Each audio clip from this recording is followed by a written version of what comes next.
جو ابھی بندہ فوت ہوتا ہے تو اس کو ہم دفن کر کے آتے ہیں قبرستان میں، تو ابھی تو اس کا جسم قبر میں ہوتا ہے اور جو آہستہ آہستہ ختم بھی ہو جاتا ہے، اور اگر اللہ کی رحمت ہو تو اللہ جسم کو باقی بھی رکھتا ہے۔ تو ابھی جو جنت میں جا رہی ہے وہ صرف روح جا رہی ہے، یا جہنم میں اگر کوئی گناہ گار کافر مشرک منافق ہے تو اس کی روح ابھی جہنم میں جا رہی ہے، جسم تو ابھی ادھر ہے جہاں آپ نے دفن کیا ہے۔ تو قیامت والے دن روح اور جسم دوبارہ سے سیمبل ہوں گے، جیسے ابھی ہم دنیا میں ہیں نا، روح اور جسم دونوں کے ساتھ چل پھر رہے ہیں، کھا پی رہے ہیں، بول رہے ہیں، سن رہے ہیں۔ تو قیامت والے دن روح اور جسم کا ملاپ دوبارہ سے ہوگا اور پھر وہ تمام مراحل ہوں گے۔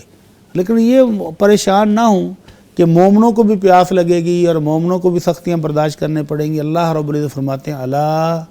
ان اولیاء اللہ لا خوف علیہم ولا هم یحزنون، قیامت کی گھڑیوں میں مومن جو اللہ کے ولی ہیں، جو اللہ کے دوست ہیں، انہیں نہ کوئی خوف ہوگا نہ کوئی غم ہوگا، ان پر اللہ کا انعام ہوگا، ان کو امن بھی ہے، ان کو سکون بھی ہے، اطمینان بھی ہے، اور پریشانی کوئی نہیں ہوگی۔